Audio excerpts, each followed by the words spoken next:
Live, local, in your neighborhood. I want to try something radical. This is Deep Ellum On Air, serving the DFW Metroplex. Live, deepelumonair.com.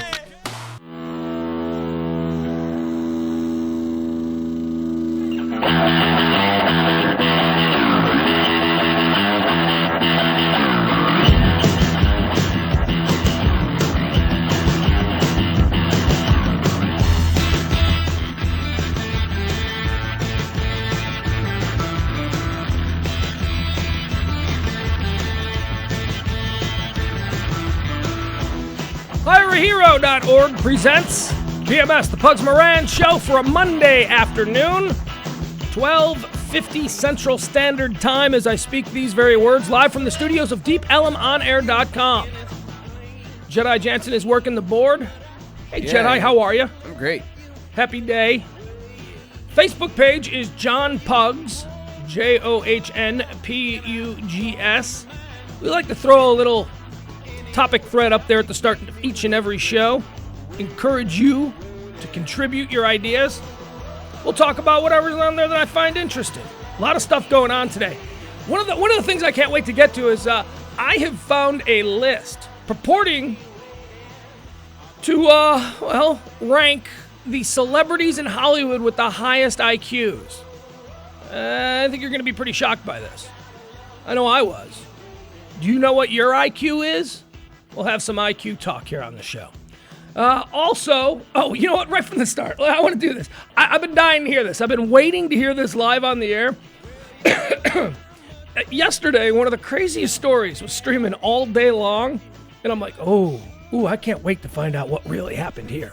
Did you guys hear about Hugh Jackman? First of all, do you guys like Hugh Jackman? Anybody like? Do you like him, Jedi? I do. Yeah, he was Wolverine, so of course I like him. I mean, I don't know. That's what most people say. Oh, he's Wolverine. That's all he needs to be. Yeah. Okay. Well, I never saw him as Wolverine. I don't know what that is. You never X-Men? seen any of the X-Men? No, not my thing. I'm an Avengers guy. X-Men, I'm not. That doesn't even make sense. You're an Avengers guy. I like so the you Avengers. Haven't seen the X-Men movie? The That doesn't X-Men- even make any sense. No, it does. From my sensibility, the Avengers were all real, legitimate superheroes that I've known my entire life. Superman, Hulk. Wait, is Superman an Avenger? No. Hulk, Iron Man. That's not Spider-Man. What? Superman's DC. I know. I caught myself because I am above everything else a Superman fan. Because Superman can kill everybody. Hey, by the way, did you see? Is there a new video game now out where you can actually answer that question? Who's the toughest? Like Superman can fight Spider-Man and. Well, I mean, they've always had stuff like that out there. Have they? Because I saw a commercial and I was only half paying attention to it. I saw a commercial yesterday during the Hawks Blues game. And it was a video game, and it was all done with the Marvel, or not Marvel, whatever they are, the Avenger characters. And it was like, if you ever really wanted to know, can Spider-Man take the Hulk? You know, and then these guys were playing it. So I tell you who would know is my brother, because I honestly have no idea. I haven't had a game. I'm not a game guy. No, me neither. No, but that sounds cool. Like to find out definitively. Yeah, Who I mean, would it win? could be like the Marvel versus DC thing. That'd be cool. Yeah. So anyway, I mean, I don't know X-Men, because the X-Men to me, I didn't know those characters. But They just suddenly appeared in a movie, and I'm like, You know, I have seen one X-Men movie. I saw that X-Men First Class, the one that was set in the 1960s. Yeah, I thought that was cool. It was real good. And you know why I got it? I got it because on some level I was interested in the way they would portray the Cuban Missile Crisis and the way the X-Men had behaved behind the scenes throughout history. I was interested in that angle, that we're going to go back to the 60s and we're going to see the X-Men dealing with 1960s kinds of issues. And it was pretty good. It was good, but I didn't see any of the other ones. Well, see, the thing about the movies And is, Wolverine wasn't in that one. Or yeah, he was as an older but dude, yeah, but- well, no, he was younger, but it was real quick. And it wasn't Jackman? Yeah, it was, but he was just like in a bar. It was just like a little cameo shot almost. Yeah, okay. Yeah, it was And anyway, I don't associate him with But the see, one you can- X-Men movie I've seen. You don't have to have known the comic books or the cartoon series to watch the movies, because it kind of tells a different story. Like, it's its own thing. Yeah, you don't have to, but you might want to. It might make you want to watch it more. And because I don't have that background, I didn't really want to watch No, it. I'm telling you, they set it up nicely. All right. Yeah. All right, so I'll go back. Maybe I'll check them out. It's its own version of a story. I'm getting killed with all these Avengers things. I'm getting killed with. There's too many Spider-Men. I don't know. Is it Tobey Maguire? Yeah, or I agree who with is that. it? Who the hell is Spider-Man these days? I have no I don't idea. even know his name. It's not like James Bond, you know? I mean, a Spider-Man character can play Spider-Man for a number of years. It doesn't have to change every movie. I guess James Bond doesn't do that either. It's kind of Wait, like maybe it is. Excuse me. Train of thought. Maybe that will be like. Maybe Batman and Spider-Man. Think about this, Jedi. Maybe the characters of Batman and Spider-Man will be played so much over the years. Like every generation will probably get their new introduction to the character, starring their star of the moment. There will come a time when we've already got it with Batman, but there will come a time when Spider-Man has like a cool lineage, like James Bond does, going all the way back to Sean Connery, all the way up to now is Daniel Craig. Batman's lineage goes all the way back to Adam West in the 60s and then stops with Christian Bale. yeah, but That's it's kinda got cool. Val Kilmer in there though. Yeah, it does. That kind of ruins it. Yeah. Have we talked about this? Who's your favorite Batman, since we're there? You know what? I like Keaton. Yeah, you know, I hear a lot of guys your age say that. I like Keaton. I think Keaton's good. I like Clooney, but I like everything Clooney does, so I ain't got a problem with him as Dude, Batman. Clooney's was the nipple Batman. Yeah, Come he was on. the nipple Batman. So what? That was like a joke. Those two movies, Val Kilmer and Clooney, they're like joke movies. They're Okay, like- all right. Who else then? Who was after? Well, and then it was just Christian Bale. He's good. Yeah, he's good, but that's Adam West is by far the funniest. Yeah. He's the funniest Batman. So he's got that going for him. Christian Bale's Batman is another example of kind of what X-Men did. It did its own little take on a Batman story. Like it, you know. All right. I don't know. I just know that I see Hugh Jackman around. I don't know that I've ever, because I haven't seen the X-Men where he plays Wolverine. I guess the other kind of movie he does are these like romantic chick flicks, and I don't see those either. So I don't really know who he is. Other than, I mean, as an actor, I know who he is as the guy who goes on Letterman and sings show tunes. I know him as the guy who, like, on the Golden Globes or whatever, sings show tunes. He seems like a pretty cool guy. He seems like, you know, he's a very multi-layered, complicated dude. Because he's got the whole showbiz, I'm gonna sing and I'm gonna dance and I hang out with dancers. But then he's also like Wolverine, yeah, which is kind of like weird. But I like him. I mean, I when I think of Hugh Jackman, not knowing anything about his acting ability, just him as a name that floats around there, what is my impression? I go, I like that guy. And I don't know why that is, because I've never seen any of his movies. But yesterday, I was fascinated by a story that was coming out of, I want to say it was New York City. Let me see. We'll find out exactly where it was from. Hold on. Just give me a second here.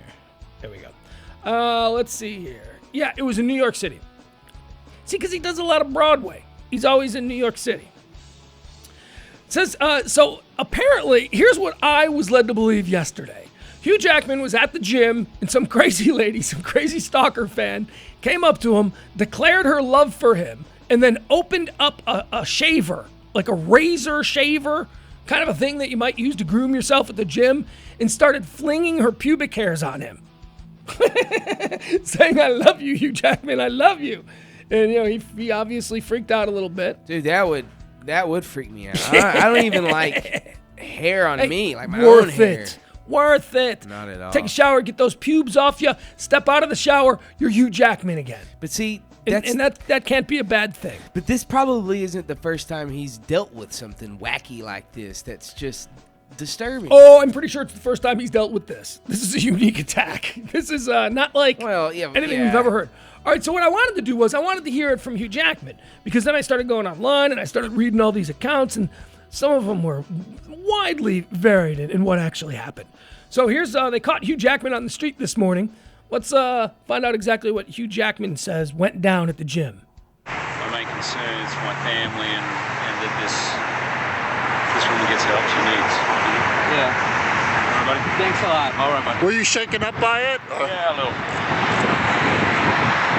All right, so he didn't even say anything about it. He said, my main concern, I waited to hear that. I could have listened to that an hour ago, but I waited to listen to that because I thought it would be good. I also suspected from the length of it that it wasn't going to be good, so that's why we're doing it right here at the start. When you're as ripped as Hugh Jackman, it takes a lot to rattle you, but the star admits his run-in with a deranged public hair-throwing fan was pretty terrifying. Jackman opened up to Paps yesterday. Paps, photographers, paparazzi, Paps. Jackman opened up to Paps yesterday about the scary incident Saturday in New York City. A woman walked up to him in his gym and unloaded a razor filled with her own shortened curlies, all while declaring her love for him. All right, and once again, here's what Hugh Jackman has to say about that.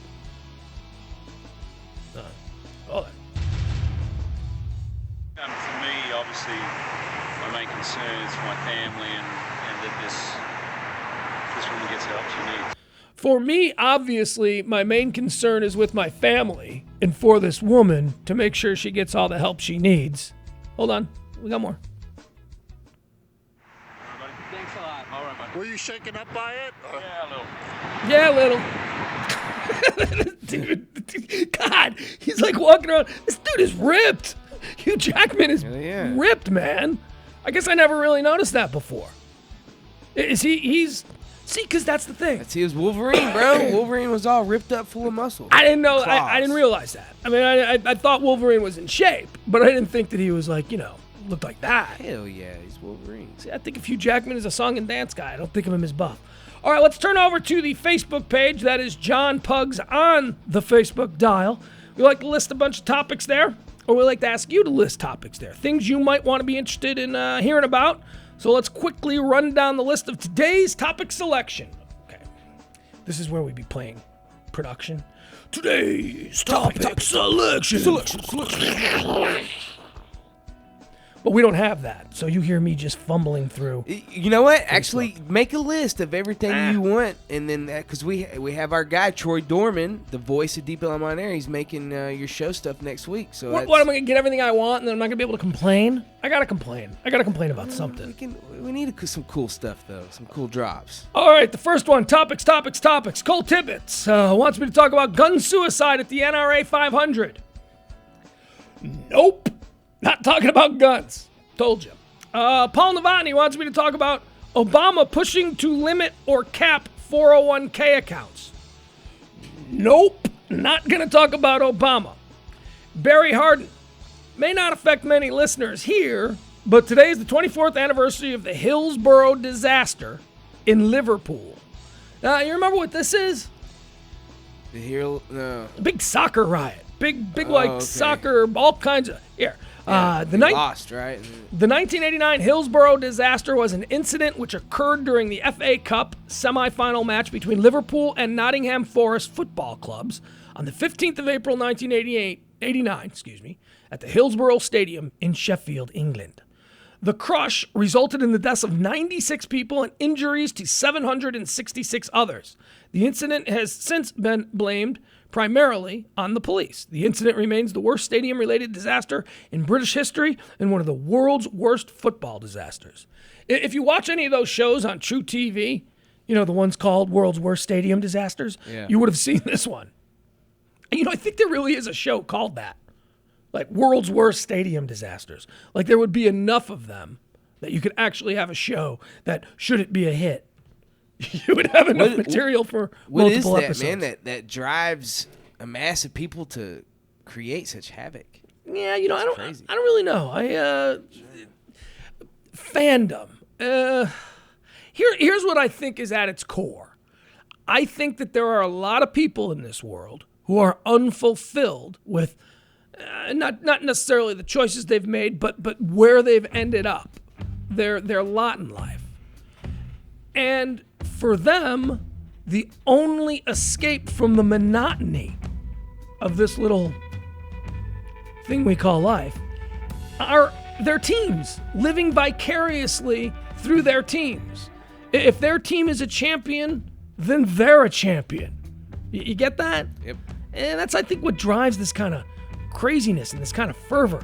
Any sort of hopeless individual who suddenly has something to hope for you take that away from him, like a loss, like eliminate them from the playoffs, and he's going to be pissed because now he's back to being hopeless again because his team lost. It's crazy. It's crazy. For as complicated as we are, we're also very simple. Let's see here. John Hoffman would like to ask, how do we get rid of testicle rash? Any thoughts for him? Testicle rash? It's never been a problem of mine. No, me neither. I can tell you for monkey butt, you can use some nice refrigerator-cooled aloe. That's always nice. Just gonna wipe that on. What, monkey butt? Monkey butt. Just wipe that on with a little bit of toilet paper. Oh, it's very nice. I'm not really familiar with monkey butt. You don't know what monkey butt is? No. Monkey butt is what you get in the summertime when it's like hot as balls outside, and then you get like a little rash underneath your testicle and like around your Jesus butt. Christ. No, I've never had anything. It's just from sweat building up. Well, yeah, you know why you've never had that? Because you don't have any fat. If you had fat that was creating little pockets, fat dudes know what monkey butt is. Oh, okay. Yeah, it's a real problem. It's a real problem. So for that, I either just ignore monkey butt or we use a little baby powder is always good for monkey butt. A little aloe at times, depending on what the problem is and the severity. But John Hoffman, I can't help you out with the testicle rash. I just don't know. I wouldn't know. Yeah, man. Wouldn't know where to begin. Cortisone 10. Yeah, I guess. Okay. So John Hoffman has a follow-up that he posts right under that one. This is a fun one. Here's an interesting where would you. John Hoffman would like to know, where would you live if it was not the United States and why? I know immediately. You want me to tell you mine? You give a chance to think about yours? I know mine. Oh, go. Let me hear it. I would move to Peru. Peru? Yeah. Why Peru? Because you got the mountains. It's, they have a pretty decent economy over there. It's beautiful. You got No surfing, extradition? No extradition. Beautiful waves. I mean, it's just, have you ever seen Peru? It's gorgeous. Yeah, it's Lima? beautiful. But here's the thing. I don't speak Peruvian or whatever it is that they speak there. I'll learn quick. Dude, I don't want to learn. If I'm living somewhere other than the United States, I'm going to require that they speak English. Now, when did this love of Peru first bubble up for you? I used to have a Peruvian roommate, and he was from Lima, and he just told me all, because I like to surf, and he, we would watch videos of the surf there, and it's ace. Great surfing. Did you peruse through his collection of surfing videos? Well, no, we would just go to YouTube. I was doing a pun. Peru? Oh, I got you. Peruse? Yeah. Please. Sorry. Man, terrible audience today. Terrible audience. All right, mine is a no-brainer. John Hoffman on the Facebook page says, where would you like to live if not the United States and why? Made this decision a long time ago. 1997 is when I made this decision, and that is Dublin, Ireland. Not even a question about it, and here's why. One, language. Got no problem with the language. In some cases. I mean, you'll run into some people over there but then again, you run into some people in Louisiana where you have no idea what they're saying. It's true. It's because the accent is so heavy. It's the same problem in Ireland. Sometimes the accent is so heavy that it's like, what? But for the most part, there's not going to be a language problem. I'm going to be able to communicate. Two, it is the exact same culture as I was raised in. I was raised 100% Irish Catholic, so it's sort of like be going back to my homeland, my culture. Secondly, current modern culture, it's the same damn thing. It's the exact same thing. Living in Dublin is no different than living in Boston. Living in Dublin is no different than living in Chicago. It's a big city, except it's got a lot cooler history, and there are castles in the suburbs. That's the only difference. The suburbs, they build suburban... Dude, check this out, seriously. They build, you know how they just clear a cornfield here or a grazing field, and they put up a whole subdivision, and then, bam, you got Frisco. You know they do that? Yeah. You know what they do there? They go out, because it's all former lorded lands and castle lands. They go out and every subdivision has a castle in its center. And then they build out all these houses. Get out of here. That's Blarney, cool. Blarney Castle, the most famous castle in Ireland. I went there and we climbed up to the top. And I was stunned that when you climb to the top of Blarney Castle to bend over and kiss the Blarney Stone, which is what everybody waits in line to do, while you're standing there, all you gotta do is look to your left and you'll see some kid shooting hoops in his driveway. Wow. It's like right up against a neighborhood. And a new neighborhood, like homes that were built in the 80s and 90s. It's crazy. It's that there is this image of, this sort of medieval land with these rolling hills. No, man. Developers become billionaires over there too. And there are a lot of suburbs and anyway, so yeah, I would do that because it's exactly like us. The third reason is because every time I go to Ireland, I walk around and I just see cash. I just see things that they don't have yet that they would love that we have here. For instance, like an ATM on every corner.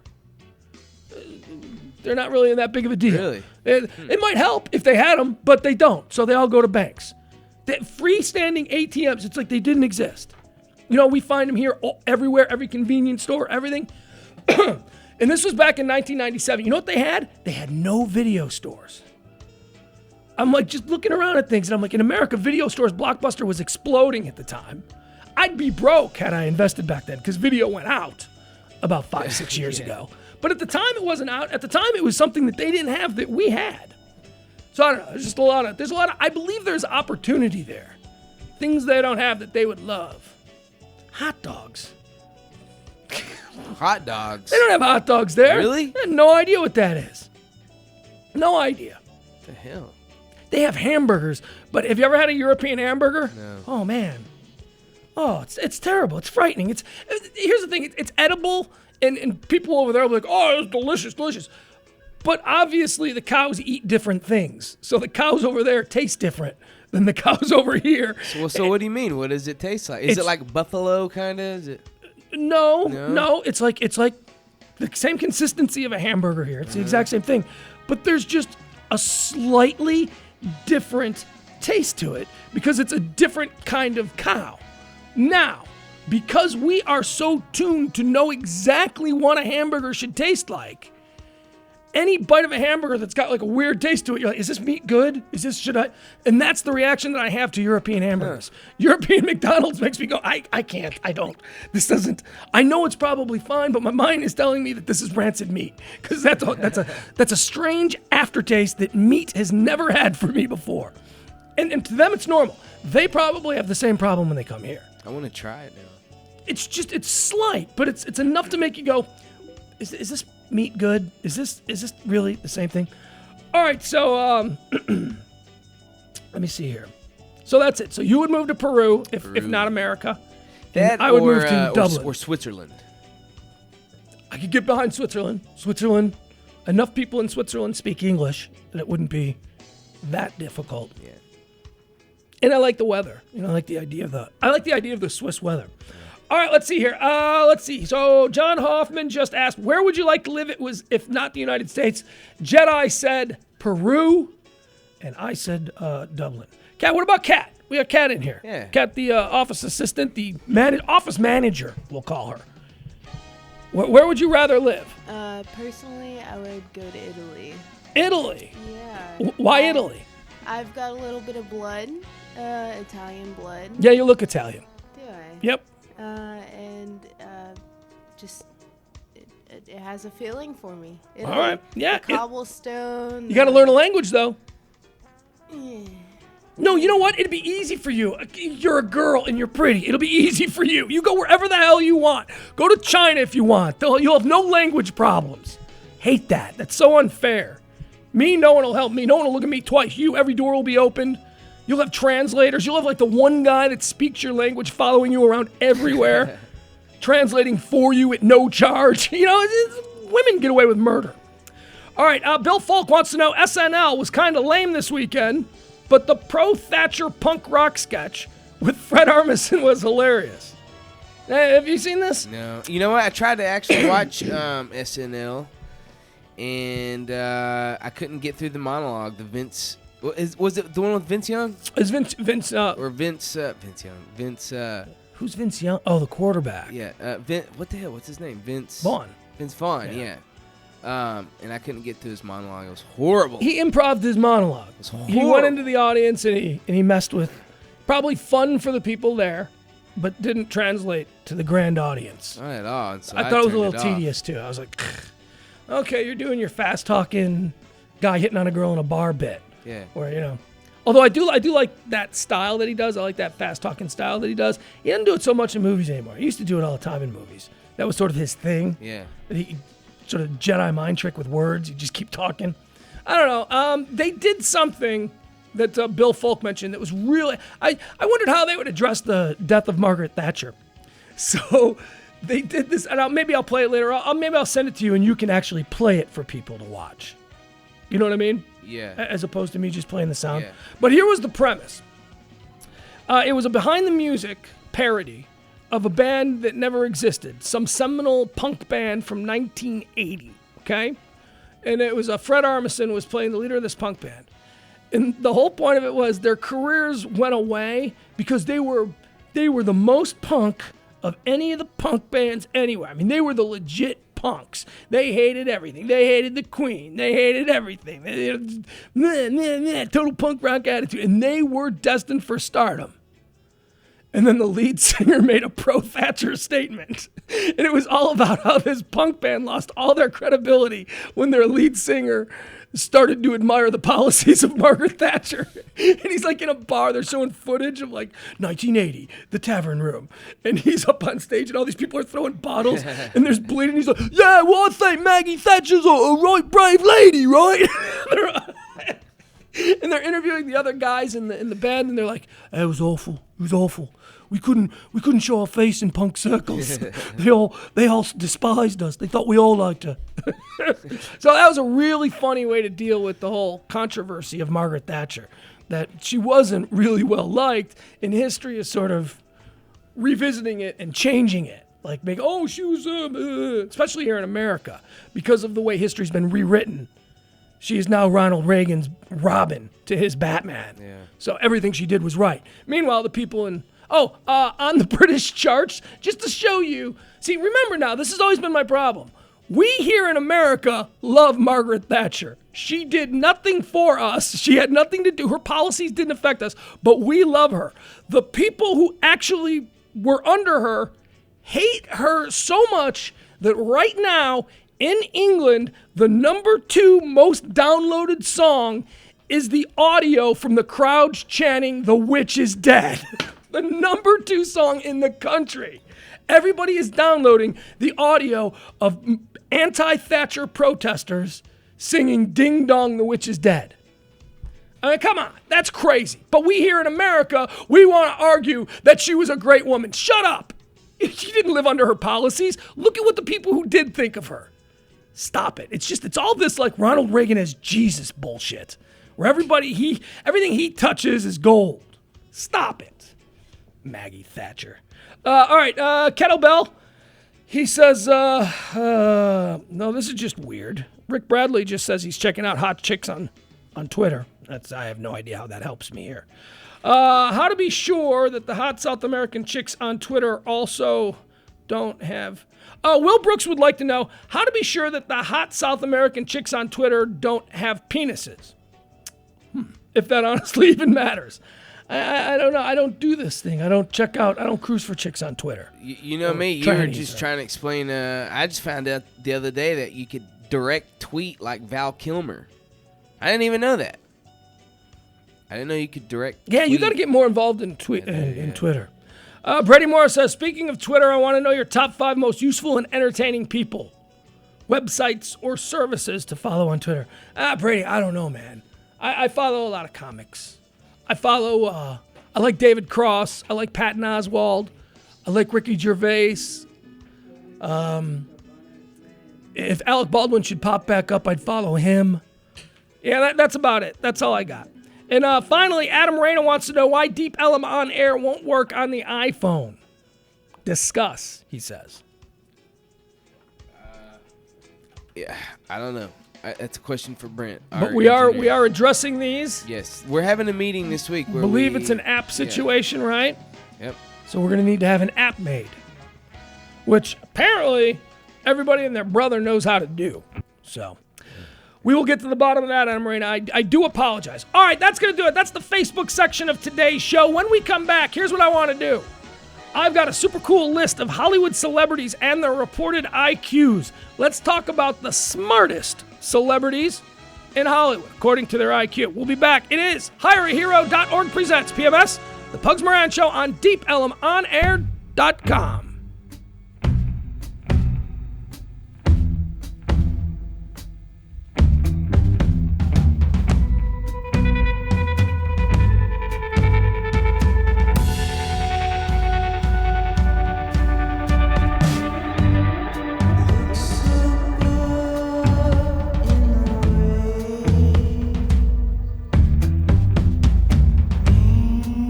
So blow, it's a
presents PMS, the Pugs Moran Show.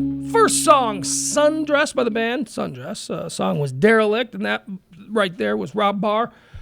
Aisle 6 from the forthcoming Armed Forces Support Foundation HireAHero.org project album of songs, and all proceeds go to benefit the HireAHero.org project. More about that coming, but yeah, I like that song. All right, Jedi. I do too, by the way. I do like that song. It's got a real infectious, catchy kind of. And thank you to CD Baby for releasing it. Yeah, that song, we haven't played that song in a couple of days because we got flagged for it. So, but we got it worked out with the record company. Yeah, they released it. And Thank you. basically said it's okay. So it's okay, you can play it. It's for a good cause. Yeah. We get it. But we just want you to know that if anyone else tries it, we're on them. So the song is protected, but we're now allowed to at least play it. All right, one of the things that I found this weekend that I thought was really interesting was I was reading an interview with James Woods concerning the characters that he plays on Family Guy. For those of you know who James Woods is? No. Man, how can you not know who James Woods is? James Woods is one of the great character actors in film of the last 40 years. Do you watch Family Guy? Yeah. Okay, they go on Family Guy, they go to James Woods High School. And that's funny because why would you name a high school? Oh, okay, yeah, I know this guy. Why would you name a high school after James Woods? I'm bad with names. But yeah, I know this guy. Why do the kids on Family Guy go to a high school named after that guy? See, that's funny because he always plays like sleazy, scumbaggy characters. It'd be like, Steve Buscemi High. It's funny. Anyway, in the article, James Woods was talking about how he likes working with, Seth MacFarlane and blah, blah, blah. And then it was brought up that he has an extraordinarily high IQ. James Woods, celebrity James Woods, his IQ is, we'll tell you. It's in with this list that I found. So then I got interested in the idea of what celebrities are really intelligent, not smart. There's a big difference between being smart and being intelligent. People think a high IQ means that you can figure out how to land an airplane, with a manual during a crisis. No, people with a high IQ just have the ability to learn. And I don't exactly know what it is myself, but I do know that you can be a dumbass and have a really high IQ. You know what I mean? Yeah. And we run into that all the time. You see people who are just really smart, but then they have no idea. They can't drive. Yeah, they have what is that, like street sense or? Yeah, I know a lot of girls like that. I see that happening more so with girls than with guys, where they'll just be really together, really smart, really good at their job, really focused, but then they can't take a cab from one point to the other. Yeah. Because they either can't figure it out or they have no idea how it works. So smart doesn't mean the same thing as intelligent. So, all right, let's run down this list. These are the celebrities in Hollywood whose IQs have been pretty much, verified. Starting out with Jodie Foster. Now, we know, everyone has known Jodie Foster has been smart since she was a little girl. She got accepted to Yale at 15 years old. Oh, wow, I didn't know that. Yeah. Yeah, but it's not that impressive, see. That sounds good. She got accepted to Yale at 15 years old. Yeah, How's that not impressive? Because she never went to a real school. She was a movie star from the time she was 5 years old, so she was given condensed lessons. So by the time she was 15, she was probably already done with her senior year. What'd she do at 5? The first thing that she was the Coppertone baby. The billboards where the dog is pulling little babies. Yeah. That was Jodie Foster. And then she was a character. She was on every 1960s TV show that needed a little girl. She was on The Partridge Family as Danny Bonaducci's girlfriend for a number of seasons. And then she did, Then she became a teenager, and her and the other little girl of the era, Tatum O'Neal, they started being real slutty together and doing hoary teen tit movies like Summer Camp, and stuff like that.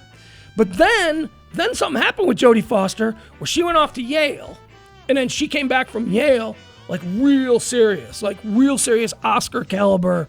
All of my roles are going to be Jodie Foster. When people say, well, you can't be a child star and expect to be a decent adult. Look at Jodie Foster. Look at Ron Howard. These are people who were massive child stars. They didn't turn out like Macaulay Culkin or whatever. And by the way, Macaulay Culkin seems to be doing okay. Everybody likes to throw him under the bus. He had problems in his 20s. Who wouldn't? But as like a 40-year-old man or late 30s or whatever Macaulay Culkin is, he's doing fine. I don't know, dude. Have you seen him lately? Well, he hasn't been. Here's what I know. He hasn't been in the news for beating up girls or smoking crack in an alley. He seems to have his shit together, which is good because we worried about Macaulay Culkin. Did we not? I'm looking at pictures of him right now, and I'm still worried about him. You know what he does look like? He looks like someone who partied for the first 30 years of his life, doesn't he? I mean, has he not? Does he not look like a 50-year-old man in that picture? Yikes. Yeah.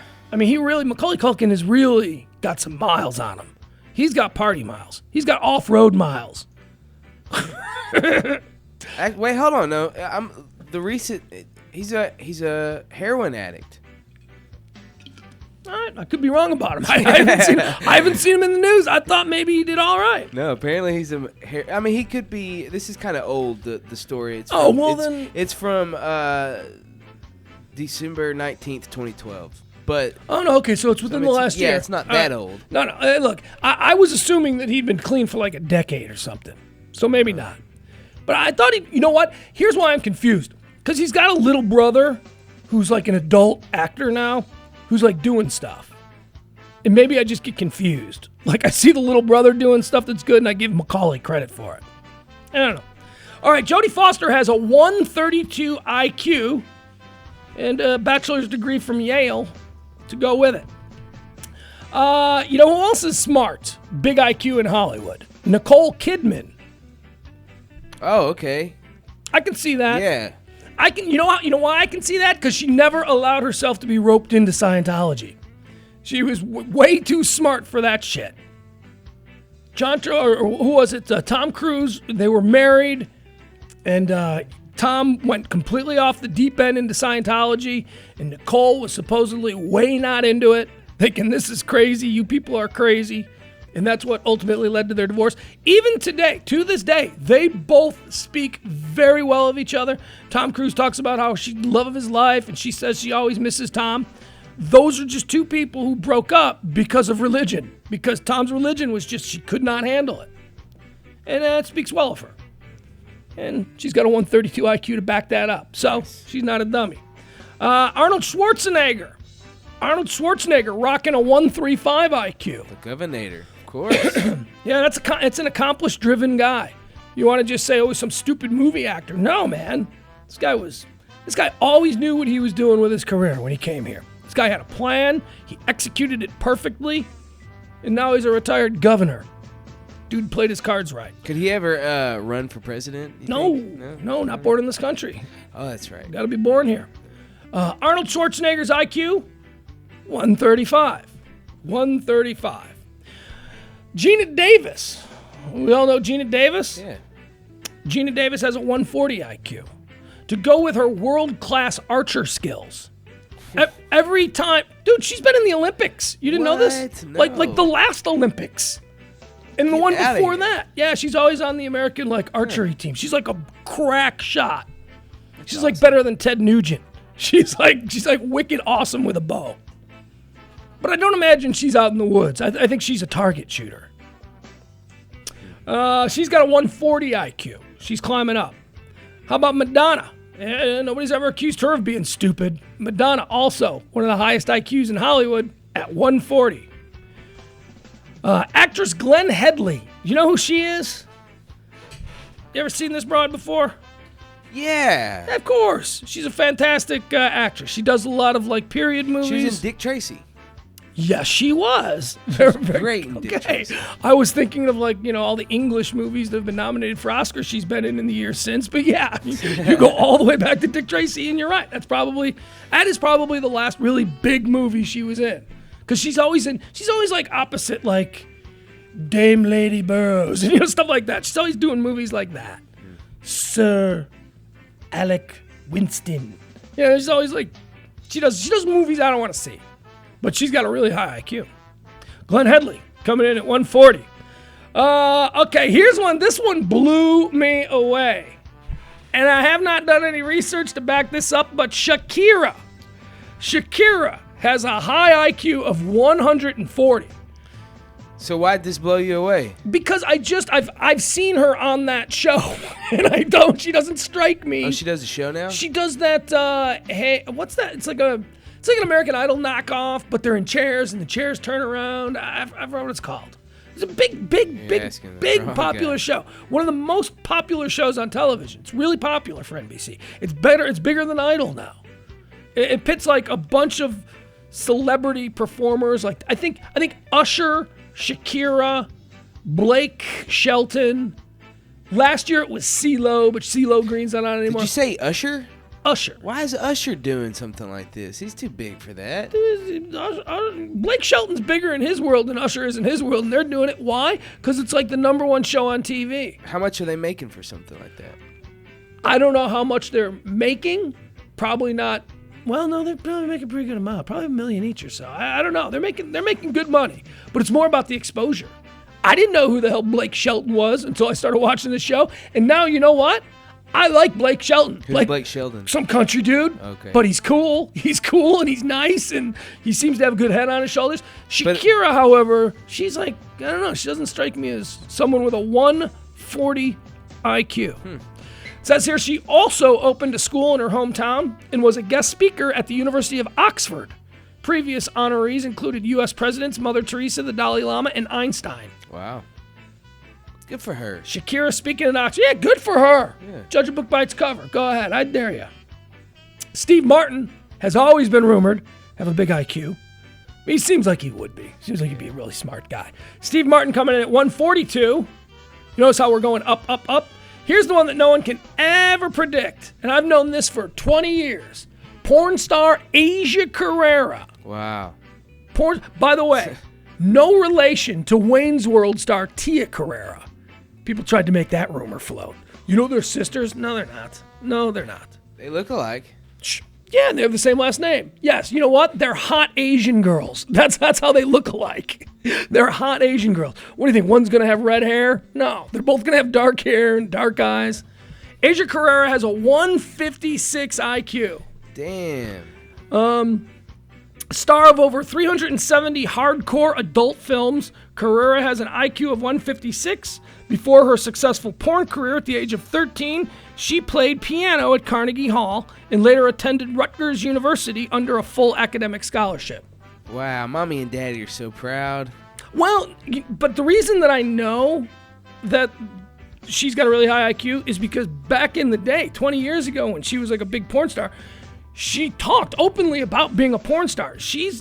I bet you her parents are proud. She's just one of these real intellectual women who speaks of her sexuality as something that she owns and something that she likes to do. She's not being exploited. She's got like jobs waiting for, back then, she had like really giant 6-figure jobs waiting for her places. And she's like, no, I'm young and I'm enjoying my sexuality. And I mean, she was a different kind of porn star. She was kind of interesting, a real head turner for the time. No, because, this is when, like, Savannah was blowing her head off after doing a whole bunch of coke, and all these, this was when the porn stars were really starting to first come into getting money, and some of them weren't handling it well. And Asia Carrera was always one that was real interesting, because she was not like that. She was more like, actually, interestingly enough, if you talk to Jessie Jane, who's one of the biggest porn stars of today, and I've talked to her about this, she lists Asia Carrera as one of her influence, one of the people who did it right. And it shows. She's got a 156 IQ. And I bet she's still hot. Although, I don't know. She's probably in her 50s now, but she's probably running a university under her real name. Nobody knows. All right. How about Stephen Hawking, right?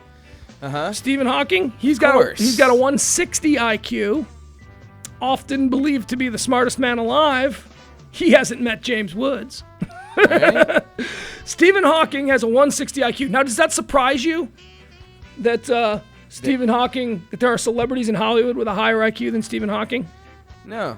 Not at all. Right, because again, IQ doesn't really mean anything. Yeah. It just means what you have the ability to learn, or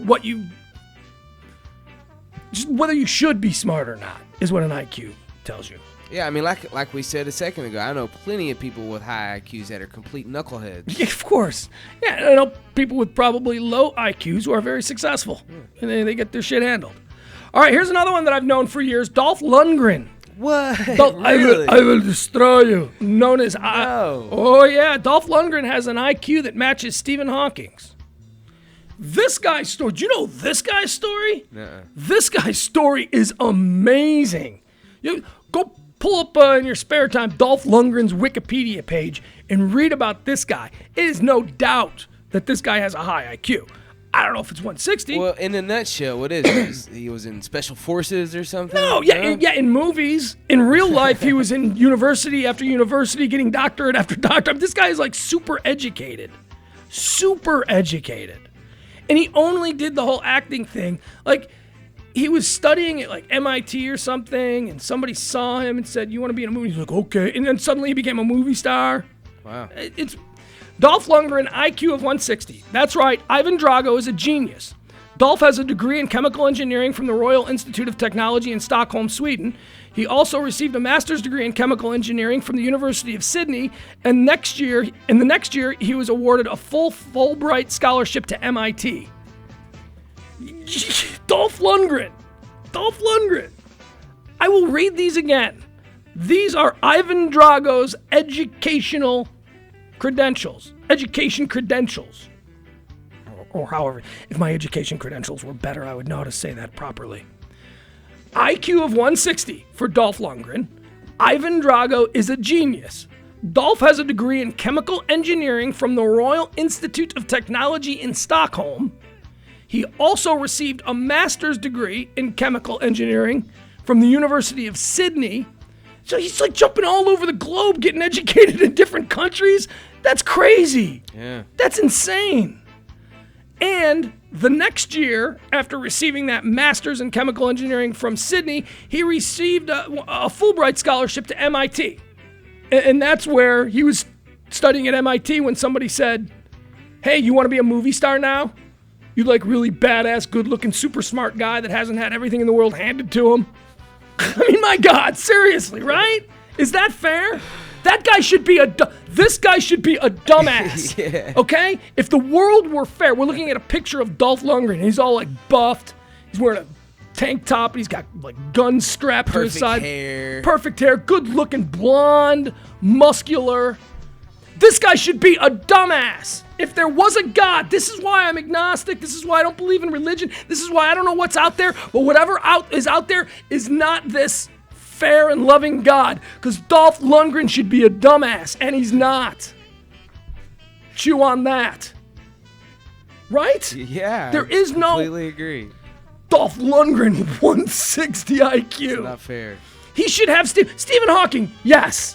Stephen Hawking, yes. I get that. Fair is fair. Stephen Hawking, it's like they were in line for the IQs. And Dolph was in the wrong line, but no one said anything to him because he's an attractive person, and no one ever says anything to attractive people. So he just stayed in the high IQ line when they were handing him out. Hawking was in front of him. I'm like, dude, you're in the wrong line. Or however Hawking would have talked, you're in the wrong line. It's not cool. Quentin Tarantino is next on the list. Quentin Tarantino also rocks a 160 IQ. Yeah, I could see that. No real surprise here. Despite not finishing high school, Quentin went on to write arguably some of the greatest movie scripts of all time. Quentin Tarantino coming in at a 160 IQ. Do you know one of the signs of a smart person, an intelligent person, an overly thoughtful person is someone who talks excessively fast. Someone who has so many thoughts that they're trying to get out because everything's going so quick that they tend to talk faster and faster. Quentin Tarantino has that. When you hear Quentin Tarantino being interviewed, it's like everything's just like one stream, one word right into the next, and it really doesn't make much sense, but he's got so much going on and it all sort of climbs up. I mean, that's how Quentin Tarantino talks. It's crazy. I wonder if Stephen Hawking would talk that way if he didn't have life's hurdles. Life's little challenge. Seriously, back to Stephen Hawking and Dolph Lundgren in line for the 160 IQ. Is Stephen Hawking in the wheelchair yet? Did we get our disabilities at that point? No. Like, did you get your IQ and then you move on to whether or not, you're going to be in a wheelchair for the rest of your life, you're going to die of cancer at 10? When do you get those things handed out? Because at some point, when the shit for the 160 IQ people was being handed out, Dolph Lundgren was in the bathroom or hitting on a chick. He was not in that line. When okay, you got your 160 IQ, but we're going to give you a massive fucking nose. Whenever that was going on, Dolph Lundgren was not in that line. He bailed out. Hawking's looking around. Wait, they're putting me in a wheelchair. Wait, I'm not going to be able to talk? Hey, where's that big, tall, blonde guy that was with me? He was in the athletes line and then skipped back over to the IQ line. Yes. But see, here's how I think it goes down. I think you get your IQ first. I think you're just like a lump of clay. And then everything should be doled out according to your IQ. Yeah, well. For instance, if you got like a really low IQ, you should get a really big dick. Huge. No, 'cause you don't want people procreating with low IQs. Well, I'm just trying to make it fair. I mean, you're dumb, but you're going to have that going for you. So good for you. All right, back to the list. Quentin Tarantino with a 160 IQ. How about Reggie Jackson? Okay. Yeah. Reggie Jackson, Mr. October, has a 160 IQ. I've heard that before, but I've also heard people question Reggie. Like, who said that? Reggie? Of course Reggie said that. Because Reggie's a talker. But, I certainly wouldn't call Reggie Jackson a dummy. He's always been a guy that, he's the straw that stirs the drink, man. You're too young to remember when Reggie Jackson was the biggest name athlete in the world.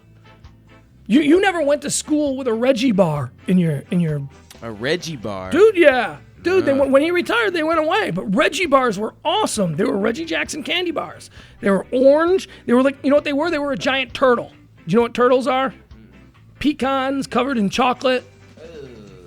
Okay. Wait, yeah. ew? Turtles Yeah. are like the most popular Nah. confectionery candy sold. All right. They're good, though. Reggie bars. Reggie Jackson got a 160 IQ.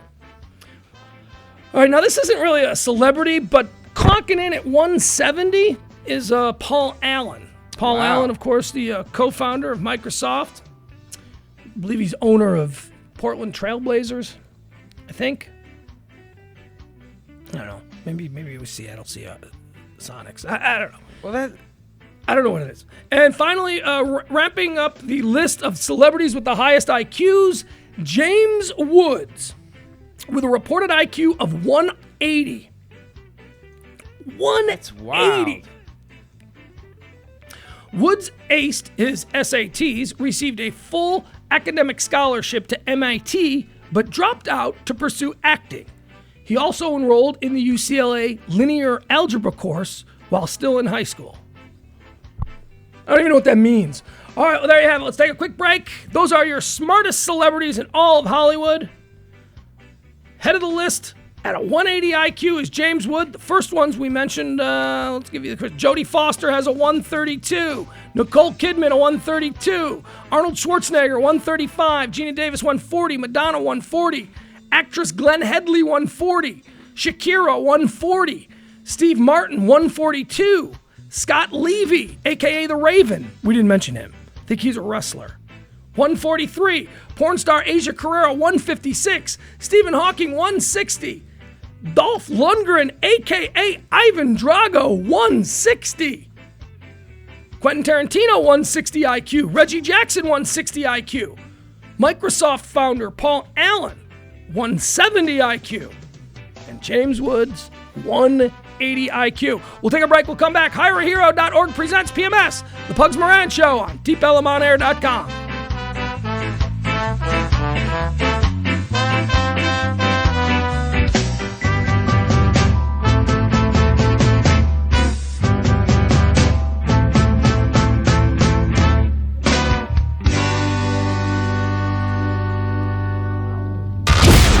Deep Ellum on air, serving the DFW Metroplex. Only the best in underground and local music. Cause me and music are one, music is like my best friend. Deep Ellum on air.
don't say a thing.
Presents PMS Show, Pugs Moran Show at DeepElemOnAir.com.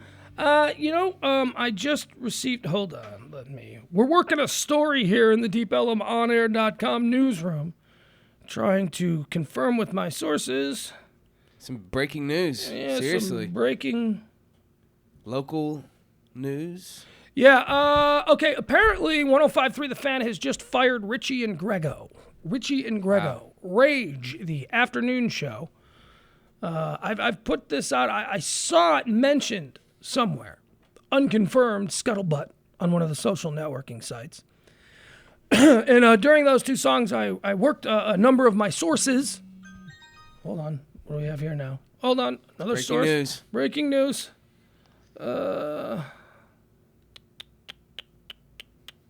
Confirmed. Yeah, they've been fired. Wow. Richie and Grego have been let go from The Fan, 105.3. Very strange. Very strange for me, as they were my one of my favorite shows on there.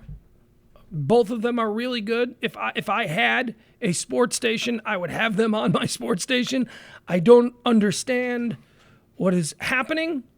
They seem to me to be one of the more interesting shows. If I was going to start lopping shows, it wouldn't have been that one. That was a show that sort of understood. See, here's the problem. I don't know, boy. All right, we're going to talk a little bit about 105.3 here, and I don't do this very much, but why not? It's my old station. I feel like that station, depending on what happens in the next couple of years of my life, that station for me will be, well, until further notice, my station. Same here. Until further notice. I've had two stations like that. In Chicago, I had the Loop 97.9, which was my station until I spent 10 years here at 105.3, and then that became my station. I mean, we built that station. Guys like you and me and Sybil and all those other people that weren't named Russ Martin who built that station completely got shit on when the whole thing went to pieces.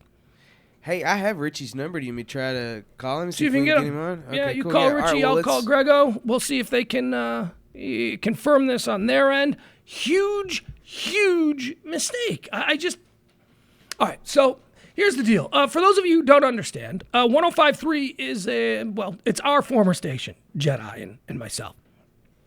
For years, it was a talk station, a younger skewing talk station. And then they got the Dallas Cowboys, and there were a couple of changes to the core lineup.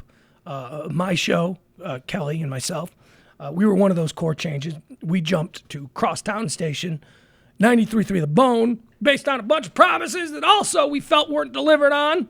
But hey, that's okay. That's the business. You roll the dice, you take these gambles. But in the meantime, 105.3 we're going to take a quick break. Yeah, let's take a break so I can try to get Richie on the phone. I got his number. All right, we're going to work on getting these guys on the phone to talk about what happened.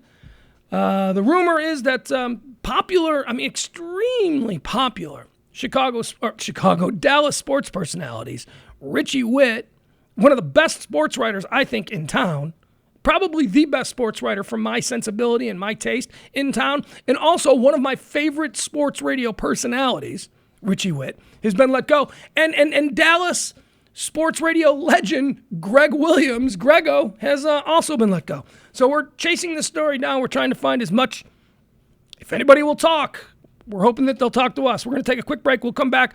HireAHero.org presents PMS, The Pugs Moran Show on DeepElmOnAir.com. Back after this. I said my feet won't touch the ground, so lay your head down. Lay your head down on me. I will rest now. Won't feel no stress now. I'm high like the moon now. And I will wait for you to protect me. Kill who's against me. I'm high like a palm tree. I wanna make love to you. I said my feet won't touch the ground, so lay your head down. I said my feet won't touch the ground, so lay your head down. Lay your head down on me.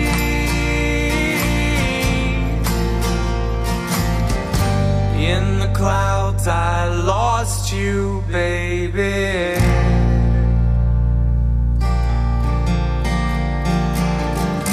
In the clouds I lost you, baby.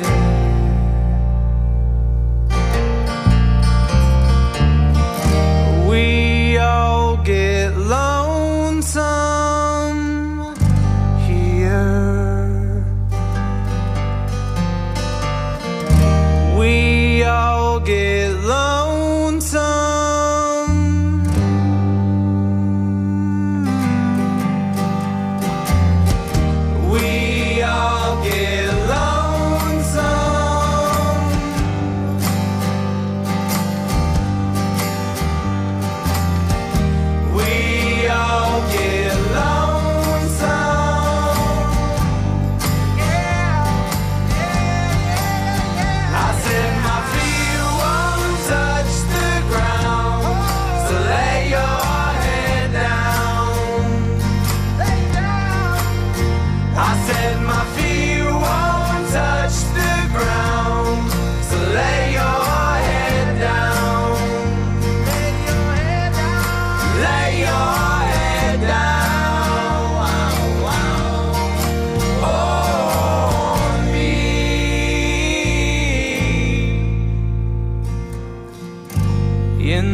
felt I lost you, baby.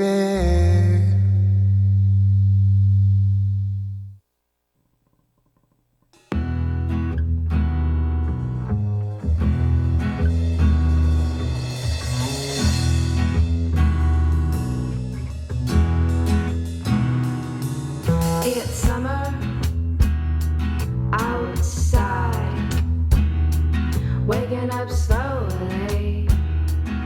I'm getting high.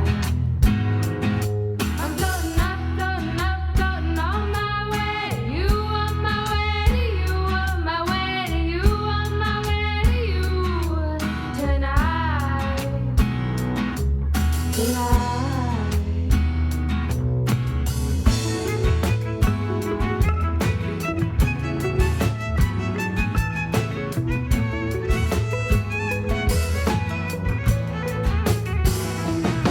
Well, it's raining outside,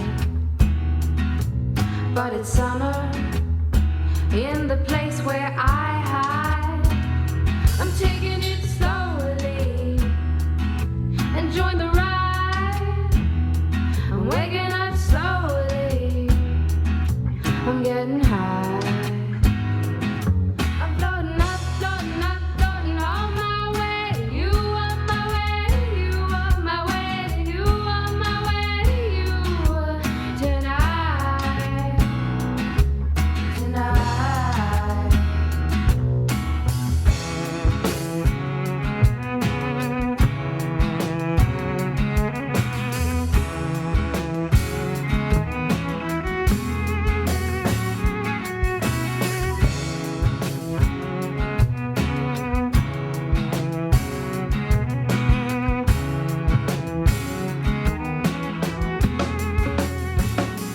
Snow's falling outside.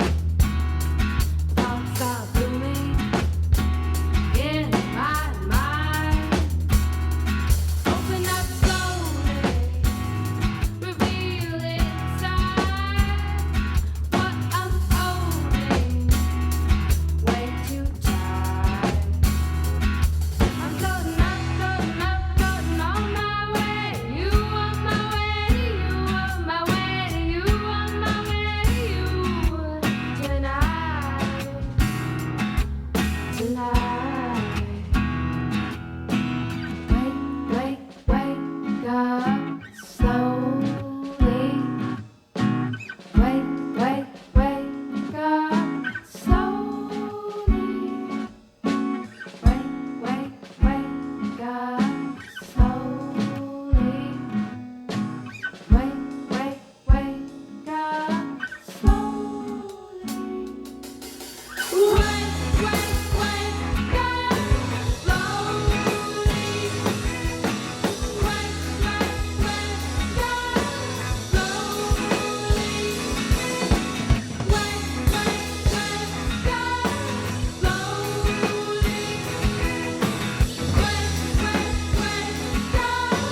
slowly.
Hold on a second, folks.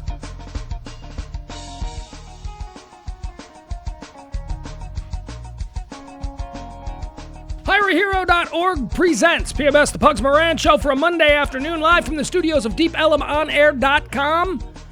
Okay, so far it has been confirmed that by one source, it has been confirmed to me that Rage, Richie and Grego Extravaganza over at 105.3 has been fired today. I have not heard anything from Richie Witt's Twitter account, nothing from the official Rage account. However, Grego did confirm that he has left the building. Let's see if we can find this. Oh. Richie has not yet tweeted anything. Here's from Grego from just about an hour ago. Attention fans, I just got fired by the station. Not much reason given, but now I've been fired by all 3 sports stations. You know who we should call? We should take a break. This might be the call to make. I have put a Twitter out to Grego. I know that you have called Grego. You've also called Richie. Completely understandable. If these guys don't want to talk today, I completely get it. Probably in their best interest that they not talk today. And because I respect and like both of them, completely get it. But, hey, we got to try. We got to try. Somebody wants to go on and talk about this. We're asking the question. It's one of the things that I'm going to do obsessively on this daily show is cover local media. And this is really the biggest local media story that has happened since we started this show a couple of weeks ago. Richie, of course, for those of you who don't know, and I know that we've got a big Chicago audience of all my friends there that are listening and other friends from around the country who are tuning in, and we appreciate you dearly. Greg Williams is a legendary sports radio voice here in Dallas. He is a part of the legendary Ticket, whether they like it or not. He was there that long. And this, everyone who knows me knows that I'm a big Ticket fan. Love that station. I think that's one of the most beautifully executed stations in America. They happen to be lucky that they've got a great lineup that will never change. Those guys will all be on the air in their 60s and 70s. Hal Reiner's already almost 60, or maybe he is 60. I don't even know. But Grego was a part of that for many years. There was a very locally well-publicized incident with Grego, why he left that show. Hey, what is that? We don't need to rehash all that. Well, but some of us might not really know what it is. I know only bits and pieces of it. And I worked with the guy. Greg, you're talking about Greg Williams? Yeah. Well, there was a dependency. Someone with cocaine, right? I don't know specifically what it was, and I don't know that. But there was a dependency issue, and he sought the treatment. He did exactly what you're supposed to do.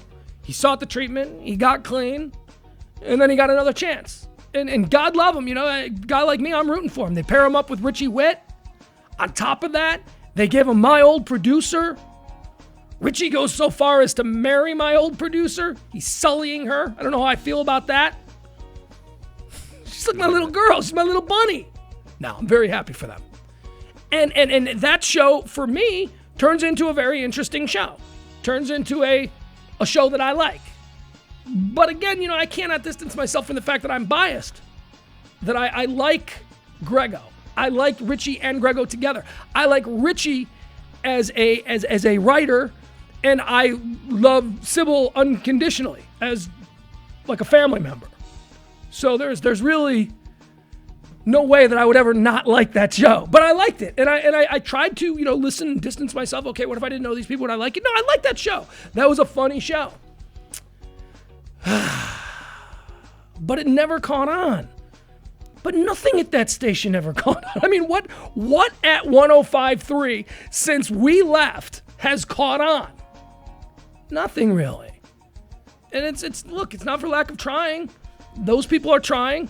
A radio station, man. Have you ever sat down and thought about the luck and just the natural chemistry between talents that must occur for a station to be successful? Yeah, I have. And do you know how much more successful we would have been at Live 105.3 had Russ Martin not been an asshole? I mean, do you have any idea how big we could have blown that station up? Yeah, I do.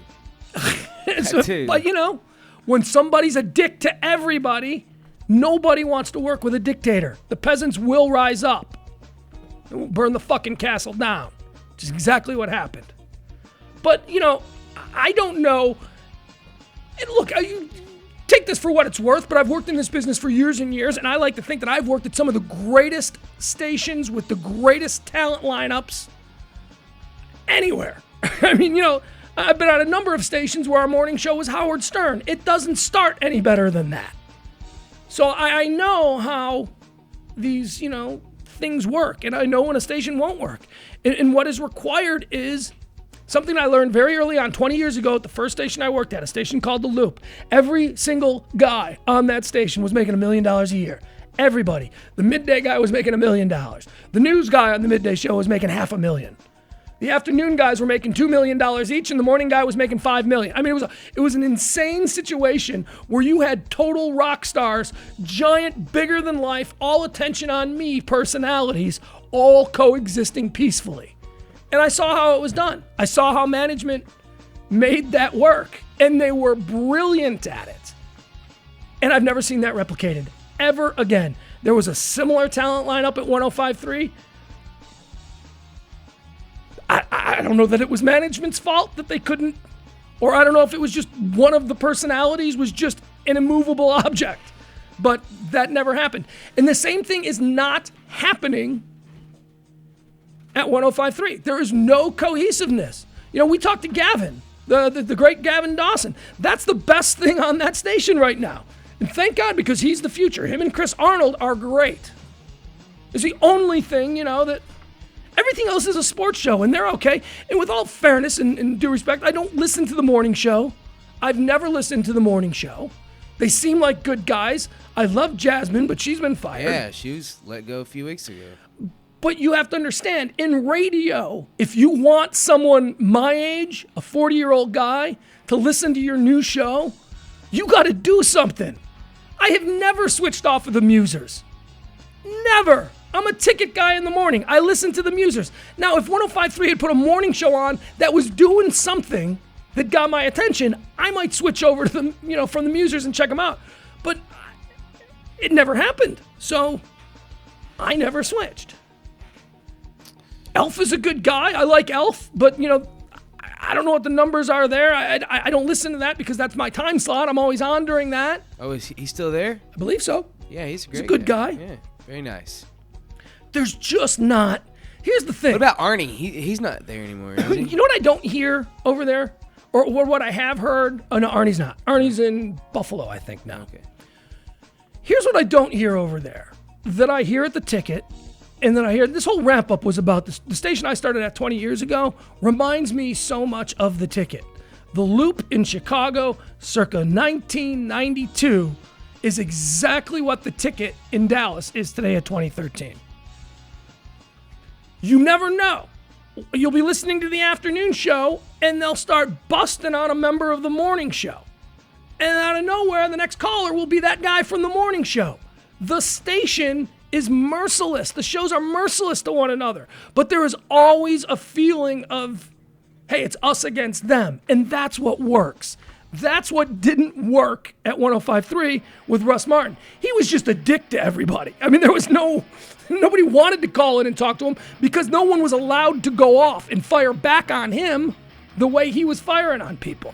So that's why it never took off. Now, when they build up the sports station, the Fan, I'm looking at this and I'm thinking, all right, now we got a chance. Now, and like not as someone who works there, just someone as a radio geek watching the evolution of a new station in this market. I thought, all right, we got a clean slate. Ticket is showing us how to do this. The ticket is showing us how, we can make this happen. And it's been years and years and years, and they haven't been able to make anything click. How many program directors have they gone through? How many people have just been wheeled in and out? Best thing that they have done in years is Gavin Dawson. It's the best thing they've done in years over there. But I don't know. So the rumor once again, Richie and Grego, fans of Rage, the Richie and Grego show. Apparently they've been let go by 105.3. My bet would be that today is a good day for Ben and Skin. Or a couple of weeks ago, it was a good day for Ben and Skin. They've just been sitting being quiet while CBS figured out how they were going to fire Richie and Grego. So now we've only got it confirmed that Grego has been fired. Do you think maybe they're keeping Richie and teaming him up with someone else? That is what we are trying to find out right now. That is what we're trying to figure. I'm working off the assumption that the entire show is gone. Well, certainly the show is gone because Rage is Richie and Grego extravaganza. That's what Rage is. Maybe Richie has not tweeted anything. Richie has been silent. And that leads me to believe, he's a journalist, that if there was something to report, he'd have gotten it out there already. On his own terms, in his own words. So maybe Richie isn't gone. Huh. You know what? I have one more person I'm going to try and call. Give me a song. Let's see if we I can got get a somebody to couple more talk on people this. I can call too. So All right, we're trying to figure out, we're trying to get exactly the lowdown on what's happening right now at 105.3 The Fan. Grego has hit his Twitter page saying that he's been fired. Attention fans, I just got fired by the station. Not much reason given, but now I've been fired by all 3 sports stations in town. All right, very good. Let's take a quick break. I'm gonna try and reach out to somebody who might know. Keep going. yeah, I'm trying to. Phil? I've been filling for the last half hour. There's only so much information we have here. I've been spinning my wheels talking about God knows what. All right, if we can't really move this story along, then we'll just, we'll switch subjects. We'll get into something else. But I'm going to give one more shot. I'm going to give another phone call to somebody who might be able to speak, at least to some degree of expertise. We'll be back. It's PMS. HireAHero.org presents PMS, the Pugs Moran Show on DeepEllumOnAir.com. My broken heart won't stop it, weighs a ton. We're down to let it choke, 'cause the world on us can't be good 'cause you're the only one. Demons will try to take my soul. In my weekend state without control. Well, I can see that light just a shining in the dark. Devil's touch won't ever reach my heart.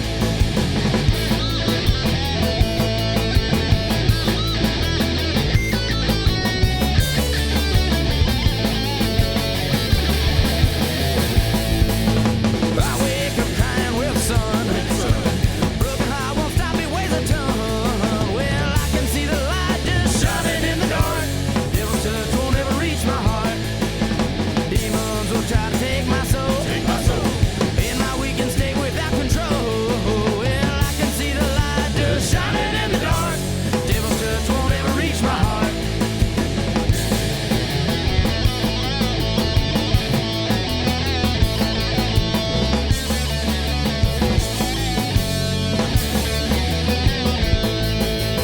I wake up crying with sun.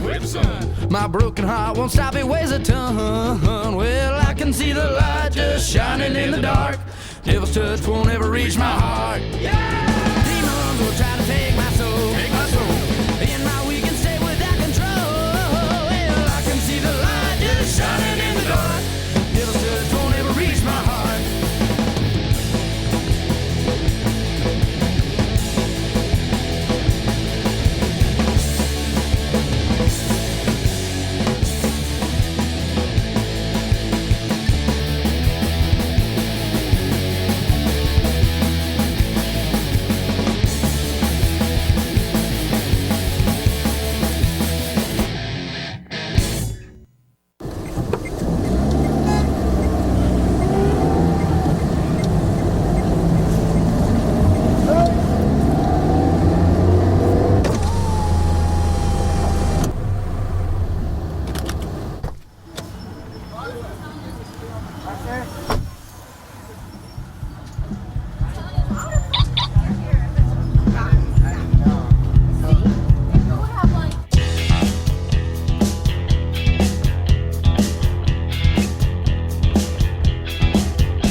just to get inside the jealous disco. No, no, no, no, no, no, no, no.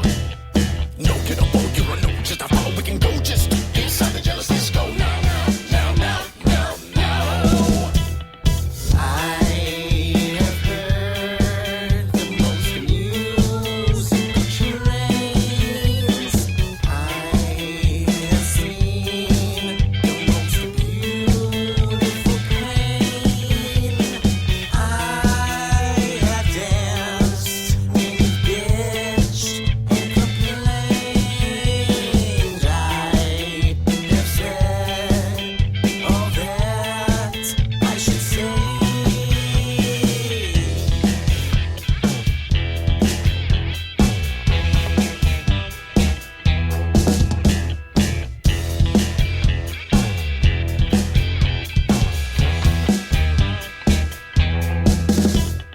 No, you don't know, you don't know just how far we can go just to get inside the jealous disco. No, no, no, no, no, no, no, no, no. No, you don't know, you don't know just how far we can go just inside the jealous disco. No, no, no, no, no, no.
No, you don't know, you don't know just how far we can go just to get inside the jealous disco. No, no, no, no, no, no, no, no.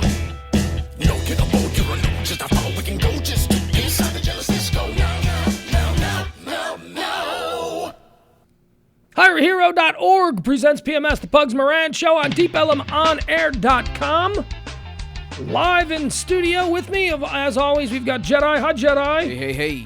Okay, so a little bit more information confirmed to us now coming out of 105.3. Earlier, we told you that it had been confirmed that Grego had been let go from 105.3. But now we are learning that, in fact, Richie has been let go as well. Yes. So now I'm trying to figure out where Sybil fits in all of this. Ooh. Do you have her number? Surprisingly, no. Oh, okay. No. I know, right? Isn't that weird? You would think. But we have very little contact. I've seen her probably once or twice in the last 5 years, 4 years. Here, I'll give it to you. Who? No, I don't want to call her. Oh. No, I would not call her on a day like this, no. Okay. I'll call everybody else. We're calling Richie and Grego. Yeah, but not her. No, I'll leave her alone for something like this. I would think that with the absence of Jasmine, that they would want to keep another girl around. I know they have Jane Slater, who is with Elf now. Oh, she must be new. She is new about a year or so. But I don't. But she's like she does real sports. Sybil is a personality on a sports station. A female personality on a sports station who knows sports. Jane Slater just does sports, you know? For instance, I bet you Jane Slater knows way more about sports than Sybil. But I'll bet you more people would listen to Sybil. Oh, yeah. So I would keep Sybil. She's a good weapon to have. I mean, if I need to tell, it's all right. So right now, let me see here. I am searching for people who I know who will give me the real story here. But we'll wait. We'll wait on that. I'm not gonna. We've put the calls out. If anybody wants to come and comment on the record here on the show, we've done all that we can do. So let's move on. All right, I wanted to talk about something that I watched last night, and I think it's something that you saw as well because you posted about it on my Facebook page. The documentary, There's Something Wrong with Aunt Diane. Yeah. Did you watch this? I did. Yeah. And I was extremely disappointed. Why were you extremely disappointed? Well, because I don't know. I thought it was gonna be different. Number one, I thought it was What gonna did be you like think it some was kind gonna of be? brainwashing involved, or who knows. No, it's just She about. was just an alcoholic. No, oh man. See, now we're gonna totally disagree on this. Yes, This we is are. where we're gonna totally disagree. The story. So there's something wrong with Aunt Diane. Is this? I remember when this happened because we were going to my birthday dinner back in 2009. It was a Sunday night. My birthday was like the week before, but for some reason we were having the birthday dinner this Sunday night. And I remember this story happened in the afternoon, and it was all over CNN, and it was such an unbelievably awful story.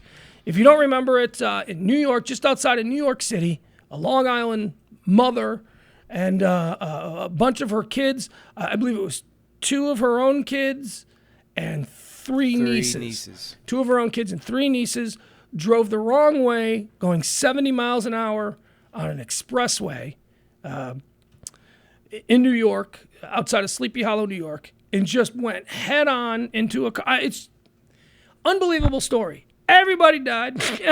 Everybody except Brian, the one little boy who was 4 years old at the time. And he's alive now, but he's got an eye issue. And, he seems all right. Did you get that, the little kid, Brian? He seems he's going to be alright, okay. Besides the eye issue. Yeah. But he's going to be all right. I mean, he's like, he doesn't... hey, man, he was doing these tests online, and I was pausing it and looking at it and doing the test. He was doing the test quicker than me, so his brain's fine. He's going to be fine. I like that they do have him going to therapy, though, because I think that if not, I've seen what happens when you don't. He lives upstairs. Well, he's, as a kid, he saw his whole family killed in a fiery car crash. And I like when the kid says he's now like 6 years old or something. When he describes the accident, he describes it the way a kid would. He was thrown through the car like Superman. He flew out the car like Superman. But at any rate, the story is these 2 seemingly normal people from Long Island take their kids and their nieces out camping for the weekend. They have a great weekend, and on Sunday morning, they're loading up the cars.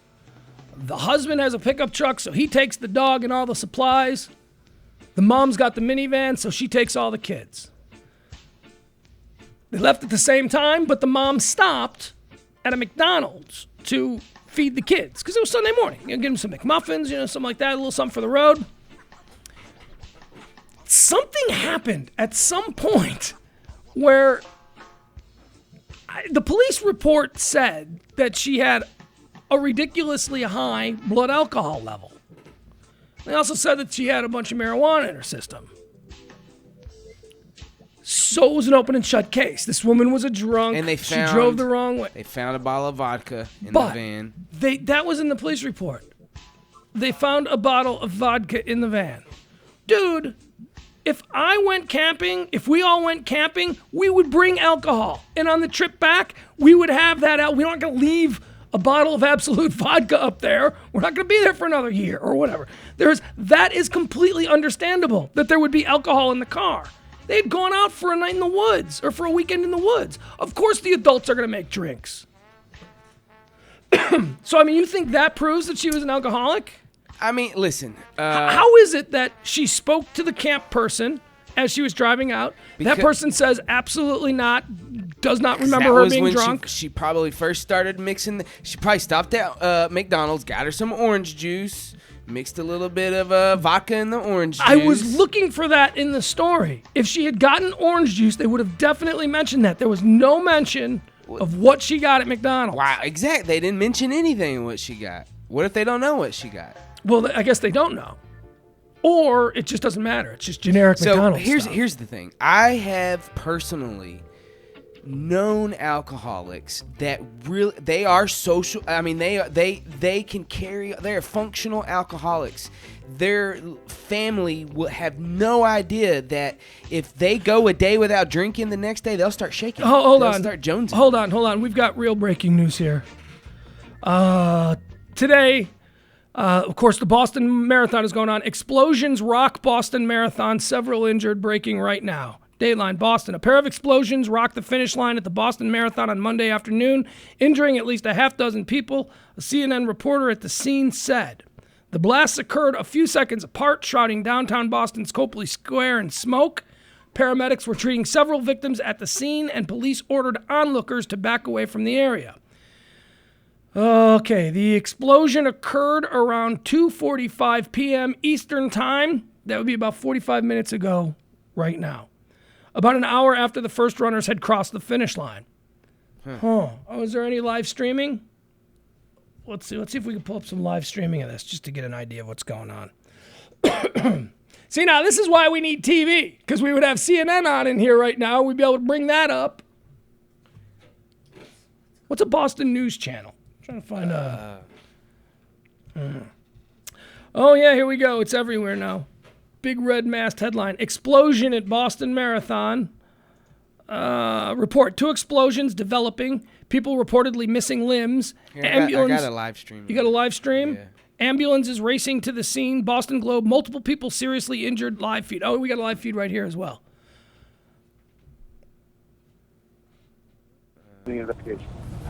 It does appear, from what we can tell right now, as these pictures are coming in, that they have been able to get to ABC? everyone they knew Live feed? had been injured. Doesn't seem to be a particularly frantic scene there right now, even though it was clear just moments ago that it was a very difficult and chaotic situation.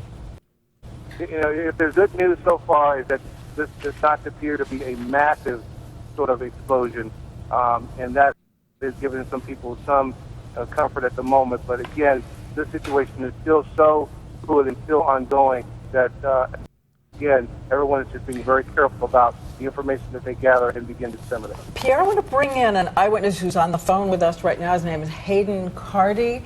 And if you can hear me, Mr. Cardy, I want to know where you were and what you saw. Yes, I was about 100 yards away from the explosion. I was watching my mom run the marathon. I looked over, and after I heard one bomb go off, I turned around and I saw a second one shoot up in the air. It sounded just like a bomb, what I thought a bomb would sound like.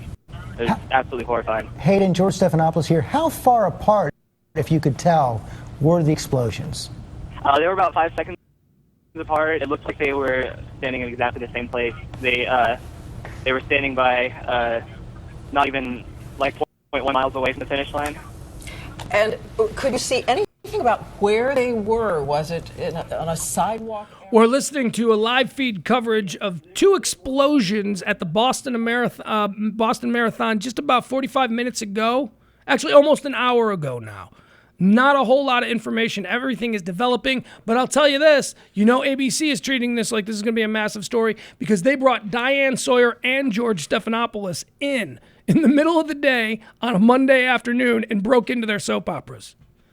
The General Hospital's about to start, and they're going live. So whatever's happening. Here, let's listen to this feed. I've got another feed over here. This is different coverage from Bloomberg Live right now.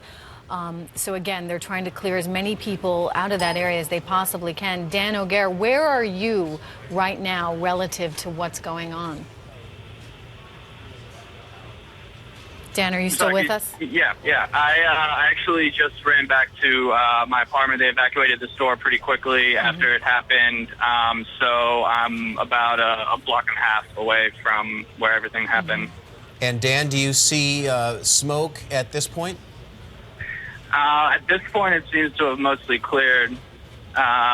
So yeah, I don't really see any right now. What was it like in that initial moment as you tried to make your way out? All right, you know, I'm seeing right now the view. I'm getting a helicopter shot from a local Boston News helicopter, and either these bombs were way more destructive than they're leading us on to believe, or Boston is a shithole. Because I can't tell what is damage from a bomb going off and what is just garbage. It was It was manic. I mean, it was under control. There was no mob or anything like that, but everybody was definitely very, very shocked. Didn't really know what to do.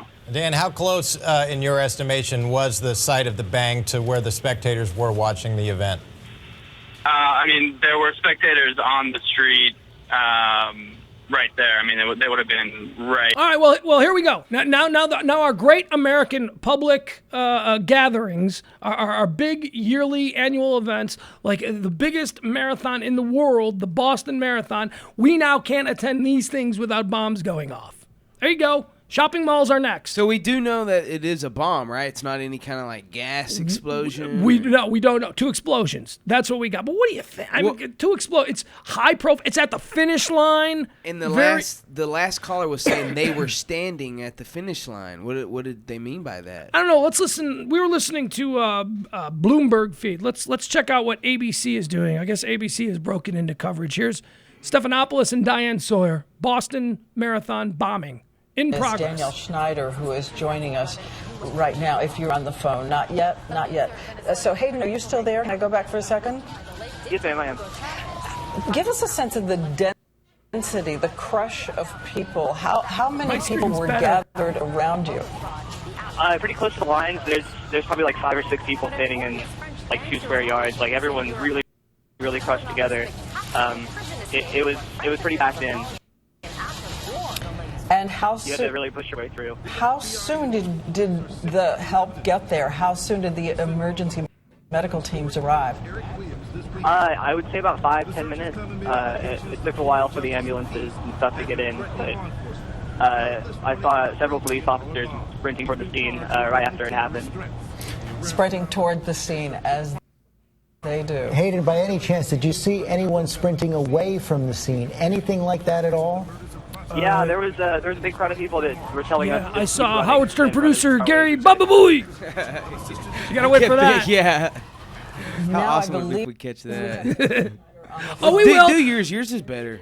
All right, this is Bloomberg News coverage. Yeah, and they got better, cooler helicopter shots. It's been around for, since the late 1800s. 500,000 people were expected to be descending on Boston for this event. Now mine is buffering. That's because everybody in the world who doesn't have access to a TV is streaming this live. Yeah. At their work, on their phones, with their little headphones in. Go back to yours. Or did you close out completely? Yeah, because mine started doing that too. You don't ever close out on Diane Sawyer during a disaster. You do when your same computer is broadcasting when this and it starts freezing, and I didn't want to lose our broadcast. Yeah, I guess we do. All right, well, I'm gonna unplug this. You know what? Let's just wrap up today's show. I think we got a couple of breaking news items here at the end of the show. We found out what's more important than Richie and Grego getting fired, and that is domestic terrorism. If, in fact, that's what this is. I mean, come on. This is what talk radio people do that I absolutely hate. But what the hell? We're here. Why not? We know nothing about what is happening right now. All we know is that there were 2 explosions. You bring up a very good point. Could have been an underground gas pipe or something like that. Probably not. Probably the positioning of the explosions at the finish line of the Boston Marathon is a little too much of a coincidence. This is going to turn out to be something, but what? I mean, what, is this going to be Islamists? Is this going to be anti-Obama? Is this going to be guys protesting gun? You know what I mean? What is this about? Is this North Korea? Is this a bunch of... You know who I'm most concerned about right now? Just watching Facebook, watching Twitter, reading comments and news stories. I'm most concerned about the real crazy fringe far right. You know what I mean? I do. Just read some comments on message boards. I'm way more concerned about domestic terrorism right now, this month of 2013, than I am really international terrorism. I mean, my first thought now with something like this is, I bet this is like one of those crazy militia groups. It doesn't seem big enough for a jihad. You know what I mean? Yeah. They seem to do. Excuse me. Boy, oh boy, was that an asshole thing to say, and I am really sorry. That was terrible of me to say. Doesn't seem big enough. Full disclosure, I have no idea how big this is because we're not really watching it. If it turns out like a school bus filled with kids were killed and we find that out in an hour, because these details are all coming in now, then I'm a fucking monster for saying it's not. That's not what I meant. What I meant is right now, we're going to leave this alone. We're going to leave this story alone, and I'm sure we'll be talking about it tomorrow. Yeah, we'll get back at it tomorrow. But, okay, so anything else that we need to do today? Nope, that's it. I do. Once again, I think our friends at Stratos, we're going to have Joanne come in. I think she's going to come in maybe Wednesday. Stratos, clubstratos.com, folks, if you are fans of Greek food, and I know you are. You love the Mediterranean cooking. You love all kinds of cooking. But particularly, you want to wrap your lips around some of them octopus. Right? Yes, I do. Was it octopus? It's octopus and a gyro. Yeah, octopus and a gyro. So good. I so love Greek food. And if you love Greek food, and if you love that whole culture, that experience, they're in a better place than Stratos. Certainly not in North Texas. Not any place you can drive to. Right there at the corner of Webb, Chapel, and Northwest Highway. Oh my God, they have belly dancers. They have Greek music on certain nights. They've got a beautiful stage and a showroom. They explode the cheese. You know, they go, Opa! In the cheese. You ever seen that in a Greek restaurant? Oh, no. The cheese, they come out with the plate of cheese and then they throw the flame on it and it goes, and everybody in the restaurant yells, Opa! It's awesome. Cool. They do all of that. They do all of that over at Stratos. Clubstratos.com, fine sponsor of this show, fine supporter of the HireAHero.org project. That's it. We'll be back tomorrow. For Jedi, I'm Pugs. And then you say for Pugs, I'm Jedi. For Pugs, I'm Jedi. It's sort of something we've always done. Okay. DeepElemonair.com.